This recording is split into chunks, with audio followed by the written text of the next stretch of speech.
Warahmatullahi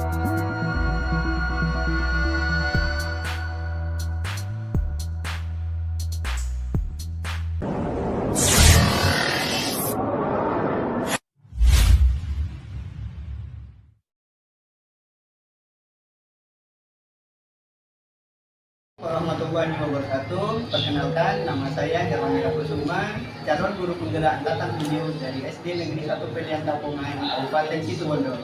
Pada kesempatan kali ini, saya didampingi oleh rekan saya yang bernama Ibu Yuliana Hikmawati. Beliau adalah guru kelas 5 di SD Negeri 1 Pelian, Kecamatan Tapungan. Bagaimana kabarnya Ibu? Alhamdulillah baik. Alhamdulillah. Sebelumnya saya ucapkan banyak-banyak terima kasih karena Ibu Yuliana bersedia membantu saya dalam menyelesaikan tugas coaching untuk supervisi akademik. Supervisi akademik perlu dimaknai sebagai kegiatan berkelanjutan yang mana tujuannya yakni memberdayakan dan mengembangkan kompetensi diri dalam rangka meningkatkan performa mengajar. Ada 3 tahapan observasi di sini. Yang pertama adalah pra-observasi, yang kedua adalah observasi, kemudian masa-observasi. Pada pra-observasi ada alasan penting mengapa percakapan pra-observasi ini sangat dibutuhkan, yaitu untuk membangun kepercayaan, memberikan perasaan tenang dan percaya diri, karena dalam pra-observasi ini tahapannya nantinya akan dihasilkan mengenai aspek-aspek pengembangan yang akan diobservasi.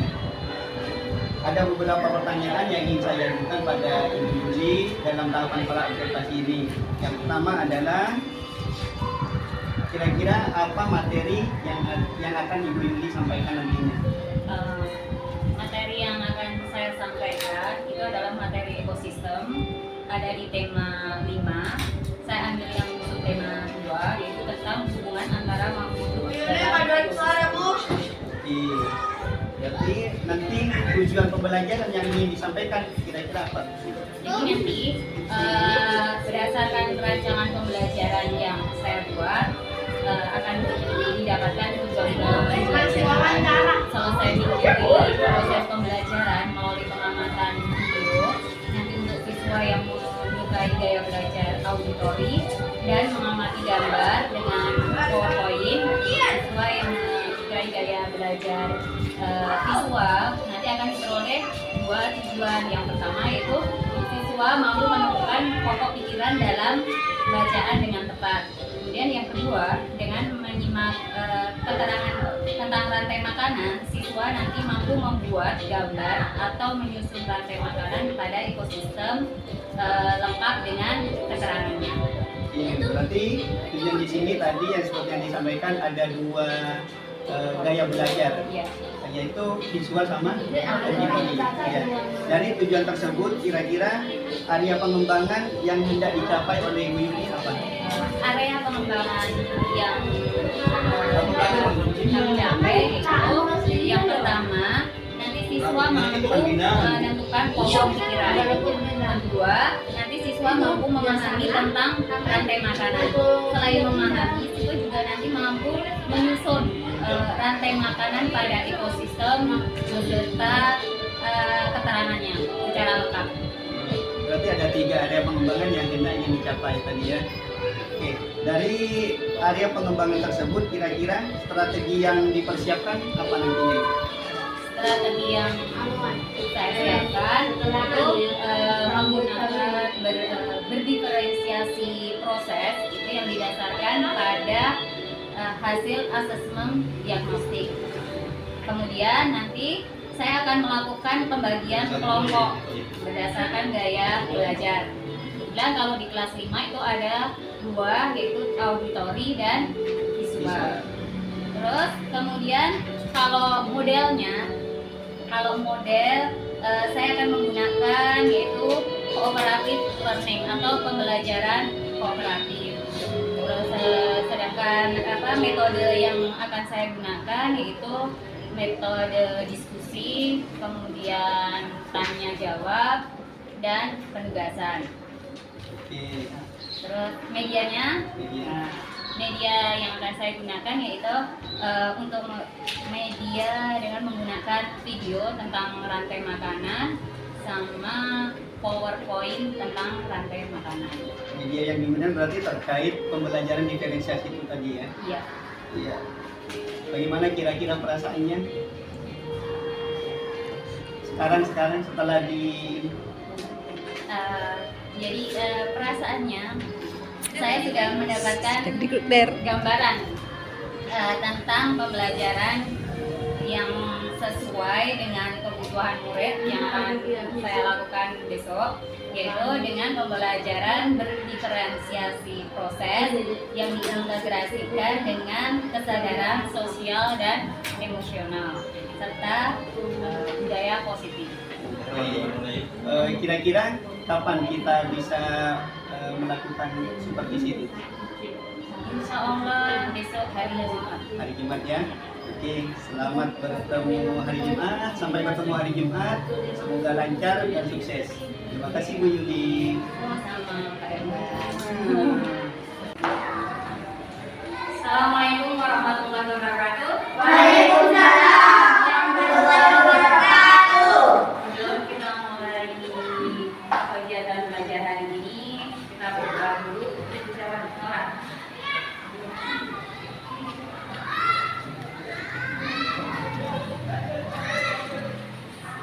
Siap berdiri.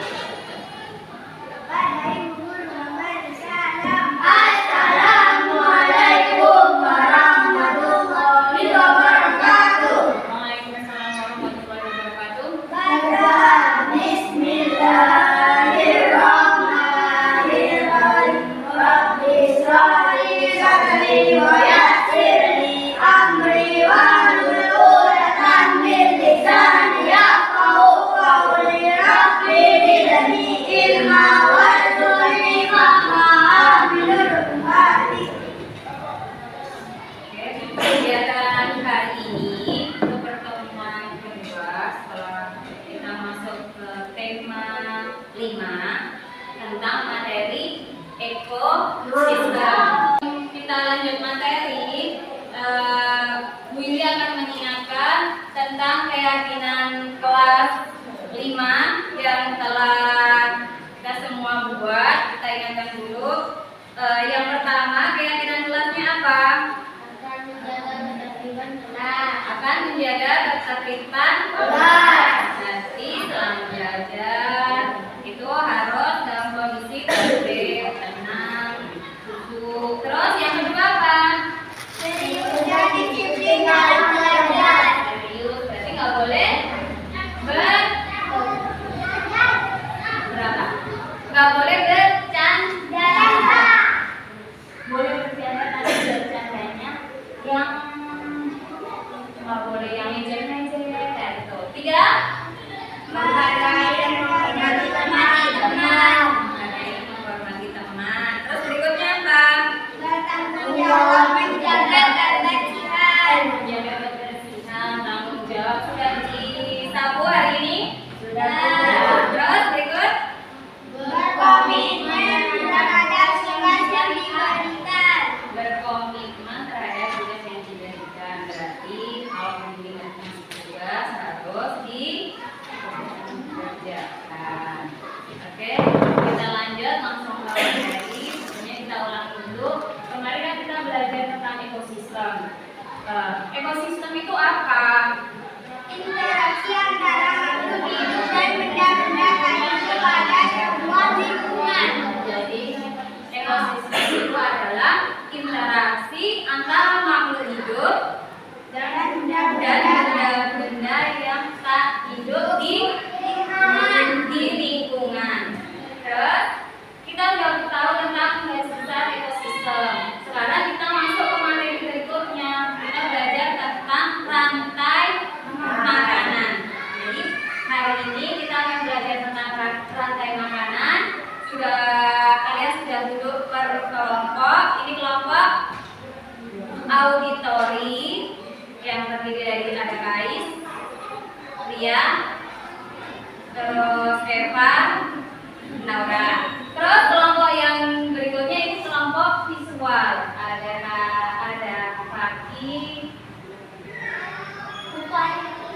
Nopal, terus Iqbal sama Rati. Ya, nanti Ibu kasih materi tentang rantai makanan. Kamu pelajari dulu, kemudian nanti kita bahas bareng. Terus ada tugas yang harus kalian selesaikan. Kemudian yang terakhir nanti kalian presentasikan dari hasil kerja kalian, kerja kelompok. Paham?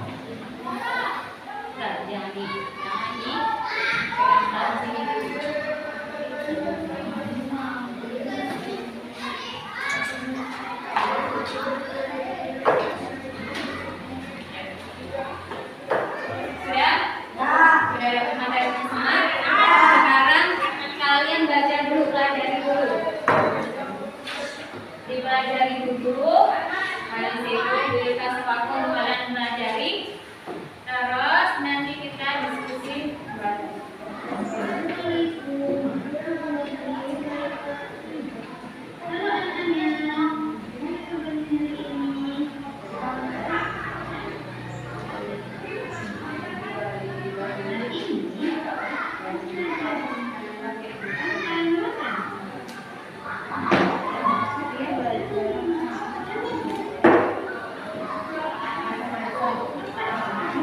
Ini nanti kamu baca dulu.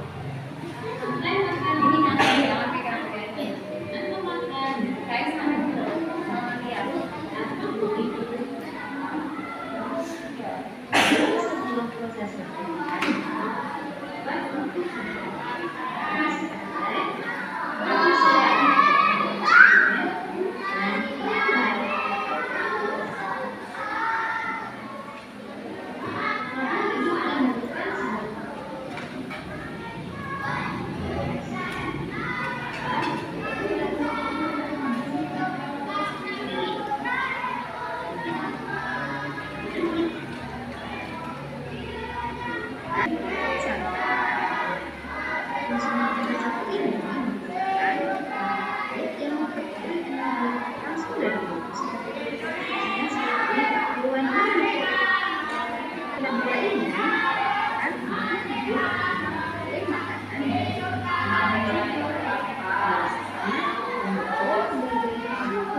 Kalian sudah baca tentang rantai makanan. Sebelumnya rantai makanan itu apa? Rantai makanan itu apa?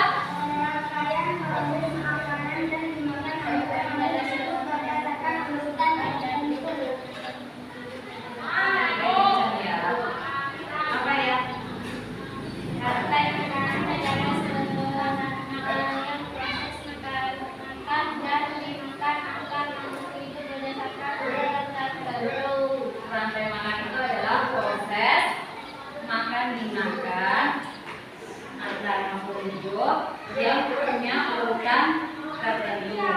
Terus di dalam rantai makanan itu ada komponennya. Komponen yang pertama apa?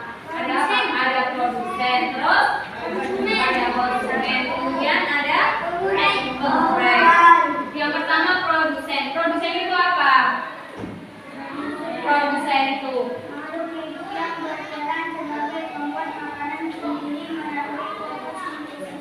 produsen itu adalah makhluk hidup yang bisa membuat makanan sendiri dengan proses fotosintesis. Contohnya apa? Tumbuhan. Tumbuhan itu bisa membuat makanan sendiri dengan namanya prosesnya adalah fotosintesis.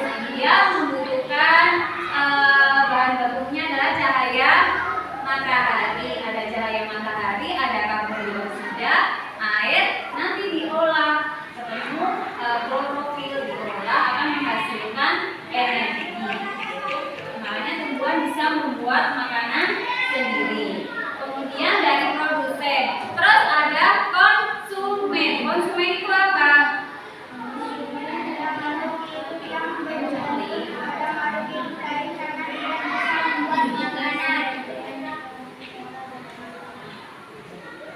Yang keras. Konsumen apa?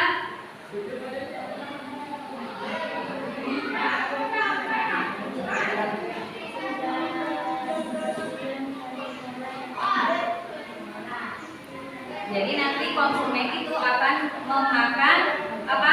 Produsen.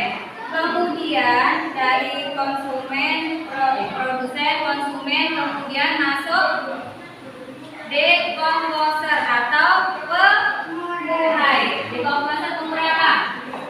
Organisme yang menguraikan bahan-bahan atau tumbuhan yang sudah mati lalu memasukkan isinya ke dalam tanah yang akan digunakan tanaman fotosintesis. Dekomposer nanti setelah makhluk itu mati, kemudian diurai oleh bakteri pengurai. Nanti hasilnya itu akan dimanfaatkan oleh produsen. Yuk kita ulangi komponen ekosistem itu ada produsen, konsumen, kemudian dekomposer. Terus kemudian nanti tingkat konsumen. Konsumen nanti ada konsumen 1, ada konsumen 2, ada konsumen 3, ada konsumen seterusnya. Ada bisa konsumen primer, konsumen sekunder, ada konsumen tersier. Sama aja ya. Kalau biasanya kita bagikan konsumen 1, konsumen 2, konsumen 3. Kemudian contoh ekosistem rantai makanan, ekosistem sawah. Di situ contohnya apa? Yang pertama, contoh produsennya apa? Misal padi. Padi sebagai produsen nanti dimakan oleh siapa? Misal burung pipit. Burung pipit sebagai siapa? Konsumen 1. Kemudian burung pipit dimakan siapa? Ular sebagai siapa? Konsumen 2. Kemudian ular dimakan? Elang konsumen 3. Kemudian nanti elang akan mengalami apa? Elangnya akan mati, kemudian diurai oleh jamur. Kemudian jamur nanti, jamur sebagai siapa? Pengurai atau dekomposer. Kemudian jamur nanti dimanfaatkan oleh produsen tumbuhan. Itu contoh rantai makanan ekosistem sawah. Kemudian kalau yang ekosistem air laut, misalnya apa? Fitoplankton itu sebagai siapa? Produsen. Kemudian dari fitoplankton dimakan? Yang kecilnya sebagai siapa?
Pagi sama malam.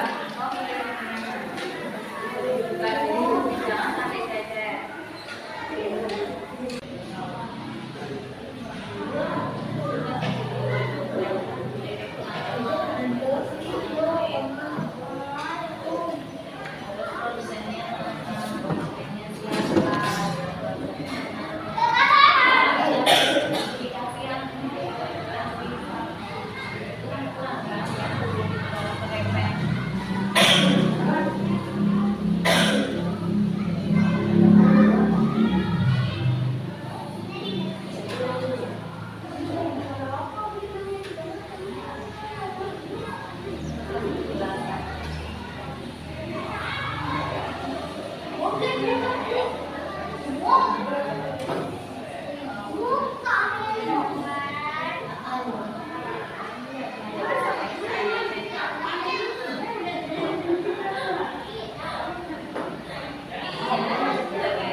Berdiri dong di kaki. Lainnya perhatikan kaki. Lainnya perhatikan kaki. Saya di sini mau presentasikan tentang bagaimana ekosistem sampah. Yuk, mulai. Perhatikan.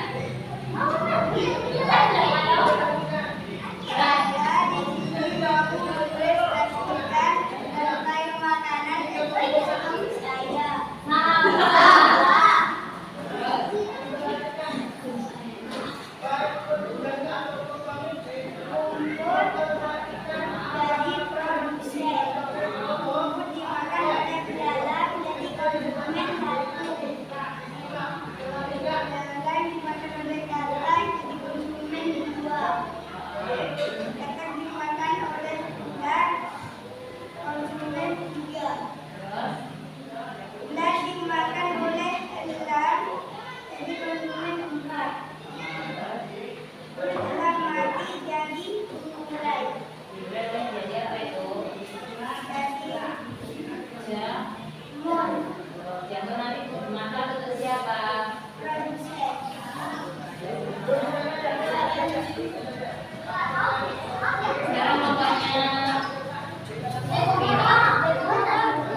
zooplankton dimakan zooplankton. Ikan dari zooplankton dimakan ikan dari konsumen tingkat 2. Ikan teri dimakan makaren, ikan makaren, konsumen tingkat 3. Ikan makaren dimakan ikan hiu, konsumen tingkat 4. Terus Ikan hiu mati menjadi berurai.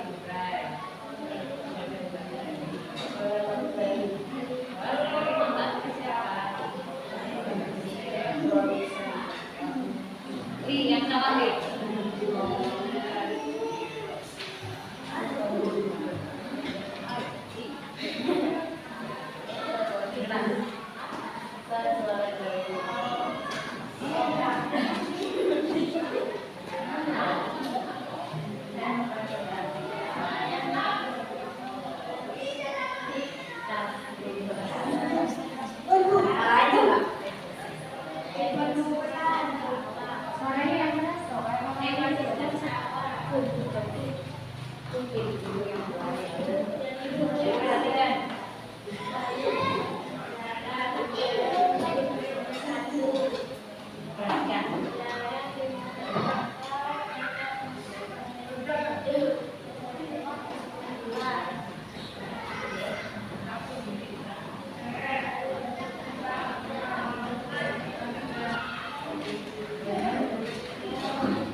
Kita ulang lagi tentang rantai makanan ekosistem sawah. Yang pertama Kak, yang buat rantai makanan ekosistem sawah yang pertama apa? Produsen. Kemudian buat dimakan siapa? Sebagai siapa? Belalang dimakan siapa? Kata sebagai konsumen.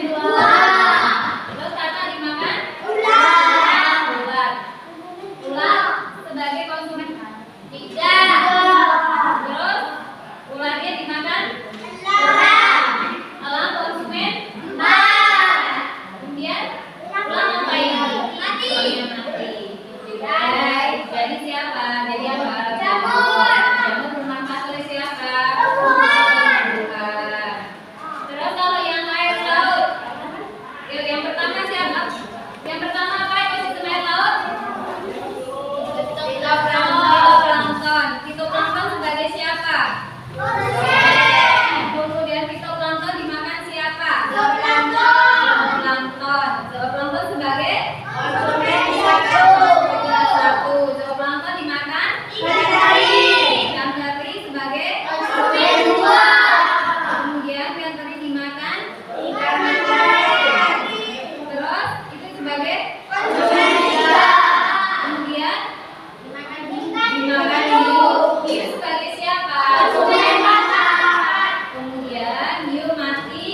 dekomposer atau pengurai.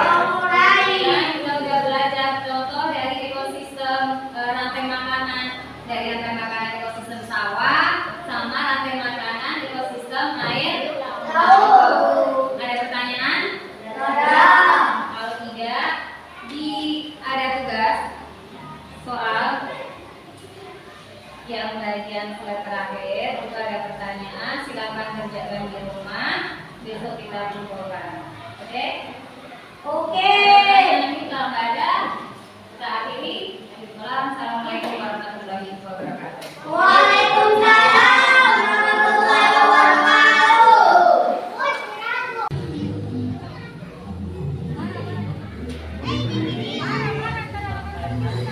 Bagaimana kabarnya ini? Setelah kemarin melaksanakan pembelajaran adalah yang pertama pada pembelajaran adalah posisi. Pada kali ini yang tahapan ketiga adalah tahapan pasca supervisi observasi. Pada tahapan kali ini kita akan refleksi apa yang telah dilakukan di dalam pembelajaran tersebut. Bagaimana? Baik, ada beberapa pertanyaan dalam hal ini yang ingin saya tanyakan kepada Bu Yuli. Yang pertama, bagaimana perasaan Ibu Yuli sebelum dan sesudah di supervisi? Perasaan saya sebelum dan sesudah supervisi itu, kalau sebelum itu ada perasaan deg-degan karena kita harus dinilai gitu. Terus deg-degan, ada juga rasa takut karena nanti takutnya nggak sesuai ekspektasi. Kemudian kalau sesudahnya itu merasa lega karena ada selesai tahap kedua, masih ada tahap berikutnya. Kemudian bersyukur sudah tampil semaksimal mungkin meskipun masih ada bagian-bagian yang bukan satu. Baik, yang kedua, bagaimana kegiatan belajar mengajar kemarin yang telah dilakukan ini? Refleksinya Ibu Yuli itu terhadap kegiatan belajar mengajar kemarin itu bagaimana? Kemarin saya mengajar tema tentang ekosistem, tema buat tentang hubungan antara makhluk hidup dalam ekosistem. Ada muatan terkait itu ada IPA tentang rantai makanan sama bahasa Indonesia. Ada tentang pokok pikiran. Dalam pembelajaran si anak-anak cukup antusias karena mereka belajar sambil melihat video, belajar sambil melihat ada gambar-gambarnya. Kemudian nanti ada tugasan mereka harus menyusun tentang rantai makanan, ada gambar-gambar. Jadi mereka Kira-kira dari yang Ibu lakukan kemarin, apa tujuan pembelajaran yang Ibu rangkai kemarin itu tercapai dalam kegiatan itu? ada dua tujuan kan. Jadi ada satu tercapai, ada satu terlewat tidak tercapai. Jadi ada tujuan yang belum tercapai, itu tentang tujuan pertama, itu tentang pokok tentang bahasa Indonesia. Itu tentang dengan mencermati teks non-fiksi yang disajikan itu nanti siswa mampu menemukan pokok pikiran. Itu belum tercapai. Sedangkan kalau tujuan yang kedua tentang rantai makanan itu tercapai. Ini ada yang tercapai. Mungkin karena kemarin itu fokusnya ke rantai makanan. Iya. Jadi Iya. Baik, dari pembelajaran tersebut kelebihan yang Ibu Yuli kemarin itu miliki dalam pembelajaran yang kemarin lakukan. Misalnya saya bisa mengkondisikan Yang lain mungkin ada kelebihannya. Berarti Bu Yuli sudah bisa mengkondisikan anak-anak. Kayaknya anak-anak mungkin bisa tenang, bisa mengikuti rangkaian materi yang dilakukan. Baik, dari kelebihan sudah, mungkin kekurangan dari yang dirasakan terhadap pembelajaran yang dilakukan? Kalau kekurangannya itu saya ada tujuan pembelajaran yang belum tercapai. Itu tujuan pembelajaran itu dominan ke satu materi saja, yaitu materi depan. Ini saya rasa saya kurang mengintegrasikan gitu terhadap materi dalam materi. Jadi saya mau fokus IPA, artinya bahasa Indonesia-nya itu terlupakan. Terus ada beberapa anak yang nggak fokus. Tidak semuanya bisa fokus, ada juga anak yang nggak fokus. Mungkin kekurangannya itu karena beliau itu merasa ada tujuan yang terlewati itu. Terus mungkin anak-anak ada yang kurang fokus lagi. Baik, kira-kira dari kekurangan itu atau dari pembelajaran utamanya itu secara keseluruhan, apa yang menjadi hambatan terhadap ibu ini? Yang menjadi hambatan itu kan ketika pembelajaran direkam kan nggak hanya buat anak, ibu sendiri juga gitu ya, direkam ada guru lain menilai, itu anak-anak itu menjadi kurang percaya diri. Dan biasanya kalau menjawab pertanyaan mereka berebut, suara bisa lantang, ini volume langsung ayo kencang, itu pasti nggak bisa. Terus kelihatan grogi, itu sih merasa kayak kurang. Terus mungkin apa itu namanya, saya kurang juga ada anak yang tidak fokus. Mungkin harusnya saya itu ngasih ada SPG awal atau di pertengahan biar anak-anak itu lebih enjoy, lebih relax, terus jadi mengikuti pembelajaran juga. Jadi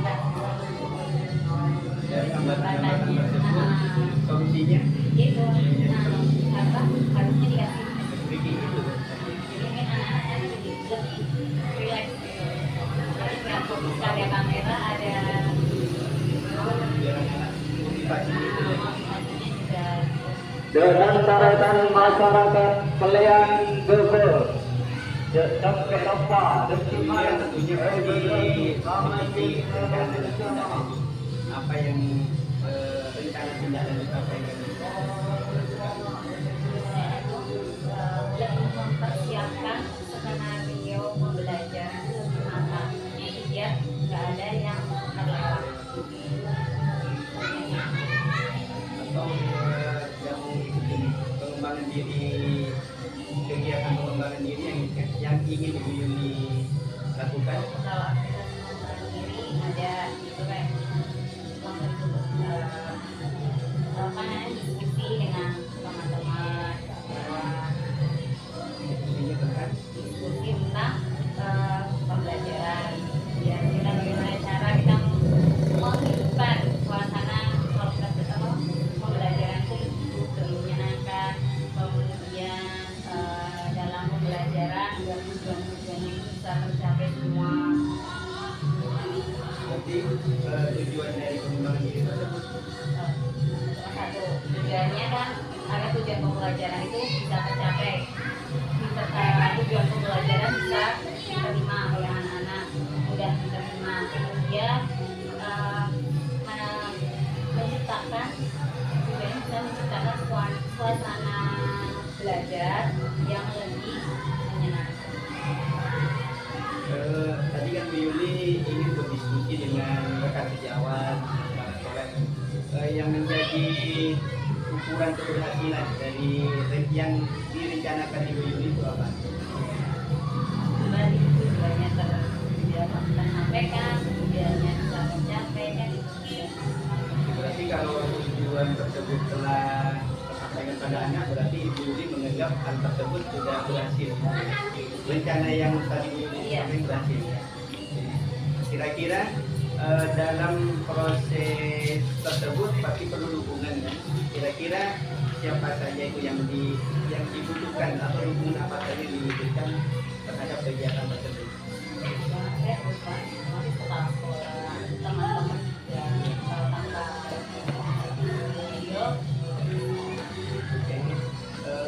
kira-kira kapan aktivitas itu akan dilakukan?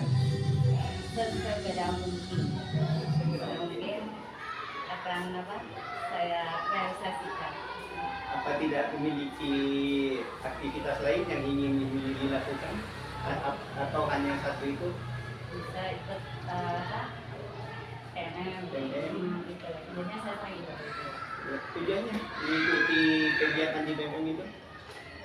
Tujuannya untuk mengasah pengembangan diri kita. Oke, kira-kira kapan yang akan Ibu Yuli lakukan yang kegiatan BEM itu? Kegiatan PNM mulai triwulan kemarin sudah sekarang mulai kembali ikut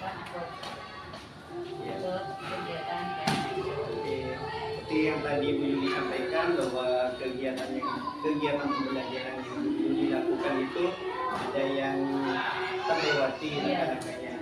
Baik, di sini saya ingin menyampaikan catatan saya juga ya Bu. Iya.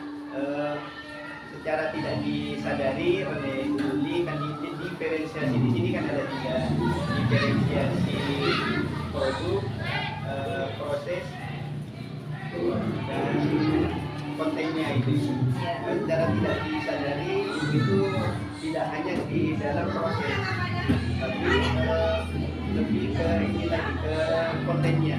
Karena kan Bu Yuli di sini kan memberikan sebuah isinya konten dua media. Di sana juga diferensiasi, tapi di dalam SPP Bu Yuli itu hanya fokus di diferensiasi prosesnya. Dan itu yang juga bisa dimasukkan untuk kelebihan dari Bu Yuli sebenarnya. Terus yang kedua ada rangka pembelajaran tadi yang benar yang disampaikan Bu Yuli untuk tersampaikan, itu tentang materi pokok pada pelajaran bahasa Indonesia. Terus sama juga perlu ditambahkan speaking, karena speaking itu akan memotivasi anak sehingga anak-anak itu fokus kembali pada pembelajaran. Itu catatan yang dapat saya berikan. Oke, semoga apa yang Ibu Yuli rencanakan tadi, pengembangan diri yang akan Bu Yuli lakukan segera terrealisasi dan memberikan pembelajaran yang lebih menarik lagi bagi